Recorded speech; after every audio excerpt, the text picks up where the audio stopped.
Good morning, everyone. Sorry, keep you waiting a little bit. I had the honor of spending some time with the Ukrainian Prime Minister who's in town today, and he is meeting with some of my cabinet members, including the Secretary of Treasury and others. And we had a good discussion.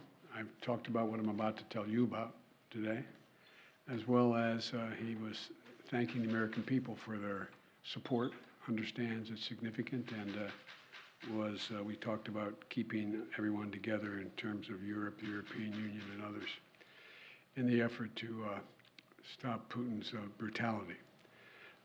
But before I head out to the West Coast, I want to quickly update the American people on the latest steps we're taking to support the people of Ukraine and to hold Putin accountable for his brutal and bloody war.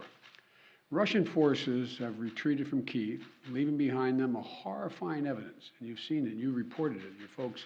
And by the way, I don't say this often, but I think we should give enormous credit to the folks with your agencies that are on the ground in Ukraine, in these spots, and they're really, I've spoken to several of them, we owe them. But uncovering these evidences of their atrocities and war crimes against Ukrainian people is so clear to the whole world now.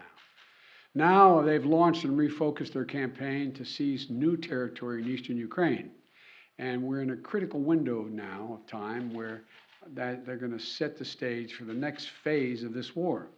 And the United States and our allies and partners are moving as fast as possible to continue to provide Ukraine the forces that they need, the weapons they need, the equipment they need, their forces need to defend their nation.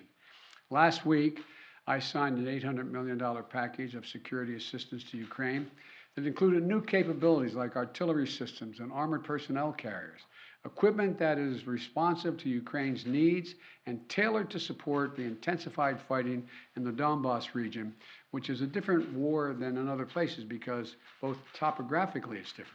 It's flat, it's not in the mountains, and it requires different kinds of weapons to be more effective.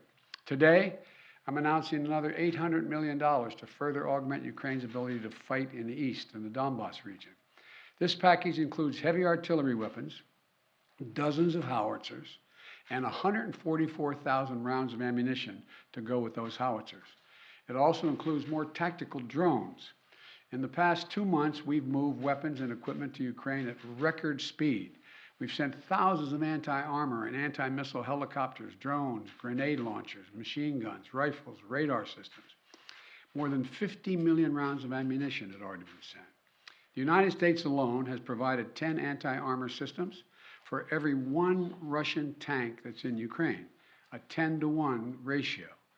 We're sharing and will continue to share significant timely intelligence with Ukraine to help defend them against Russian aggression. And on top of this, these direct contributions from the United States, we're the outfit facilitating the significant flow of weapons and systems to Ukraine from other allies and partners around the world, like the S-300 long-range anti-aircraft systems that Slovakia recently transferred to Ukraine. We are getting them in there. We won't always be able to advertise everything that our partners are doing to support Ukraine and its fight for freedom, but to modernize Teddy Roosevelt's famous advice, sometimes we will speak softly and carry a large javelin, because we're sending a lot of those in as well. But we're not sitting on the funding that Congress has provided for Ukraine. We're sending it directly to the front lines of freedom, to the fearless and skilled Ukrainian fighters who are standing in the breach. You got to admit, must be amazed at the courage of this country, the resolve that they're showing, not just their military, but the average citizen, men and women, young men, young women as well. It's, the sustained and coordinated support of the international community, led and facilitated by the United States, is a significant reason why Ukraine is able to stop Russia from taking over their country thus far.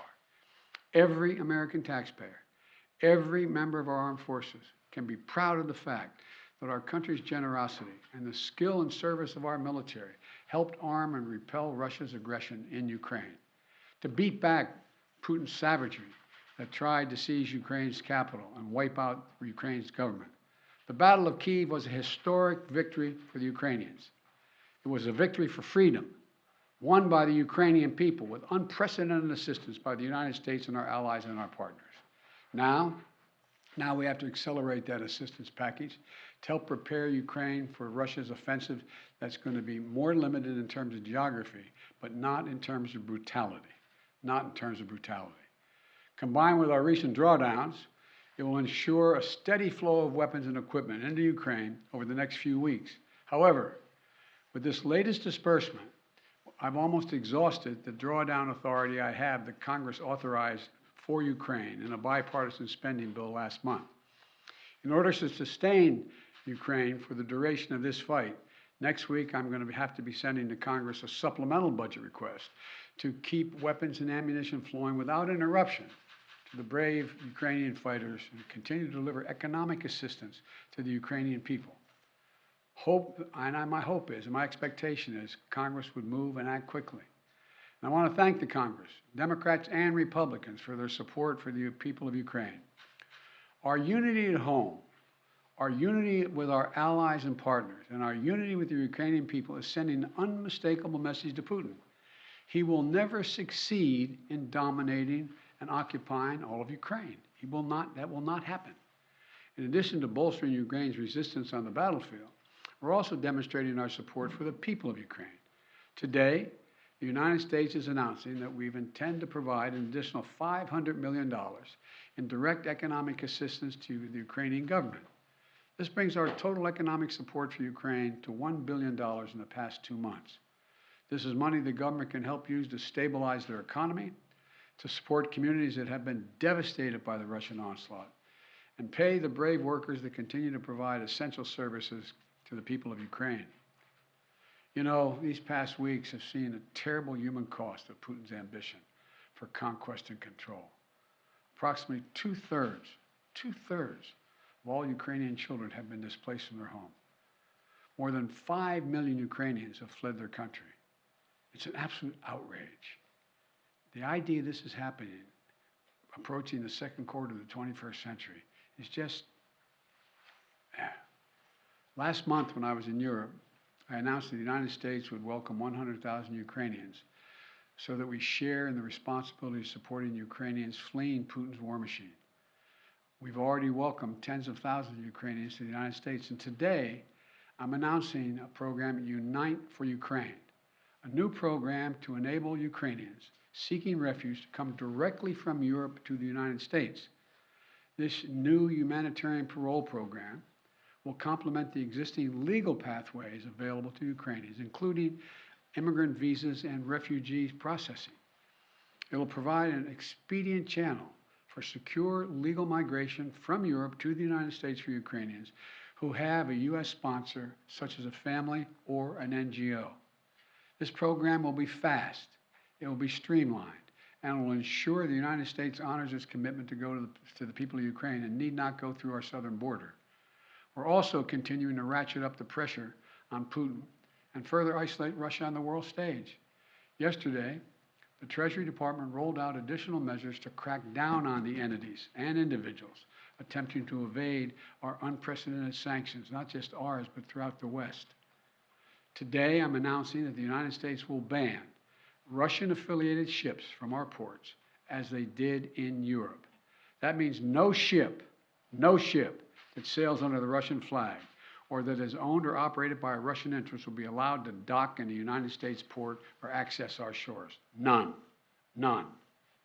This is yet another critical step we're taking in concert with our partners in the European Union, the United Kingdom, Canada, and further to deny Russia the benefits of international economic system that they so enjoyed in the past.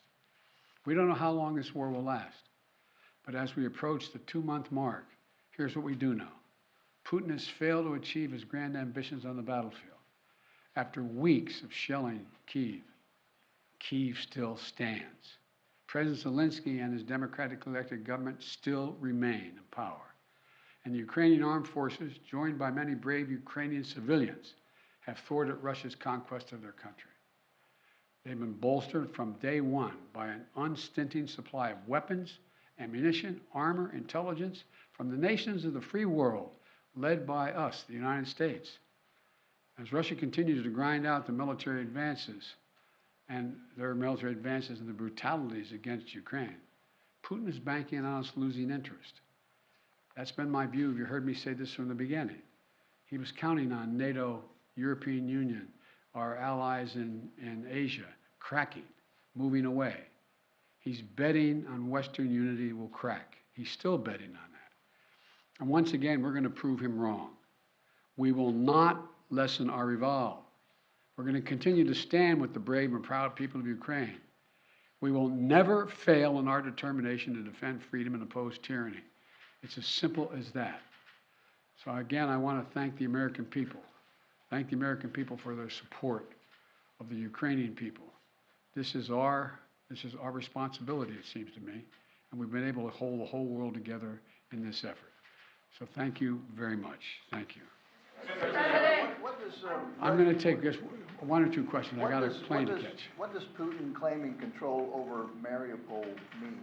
How significant is that? Well, first of all, it's questionable whether he does control Mariupol. One thing for sure we know about Mariupol, he should allow humanitarian corridors to let people on that steel mill and other places that are buried under rubble to get out, That's what any head of state would do in such a circumstance. And so there is no evidence yet that Mariupol is completely fallen. Mr. President. On Title 42, sir, are you considering delaying lifting Title 42? No, what I'm considering is continuing to hear from well, first of all, there's going to be an appeal by the Justice Department, because as a matter of principle, we want to be able to be in a position where if in fact it is strongly concluded by the scientists that we need Title 42, that we be able to do that. But there has been no decision on extending Title 42. Thank you. Mr. President, how long can the U.S. maintain the level and pace of this military support for Ukraine? Well, we have the capacity to do this for a long time. The question is, are we going to continue to maintain the support of the international community and keep the pressure on Putin to prevent him from overrunning the country, number one, and number two, make sure we continue to maintain the economic sanctions, which over time, and we're beginning to see it, are devastating their economy and their ability to move forward. So the most important thing right now is maintain the unity. So far, so good. Thank you very much. How much money are you going to ask for in the supplemental? How much money in the supplemental? The answer, that's being decided now. I'm not asking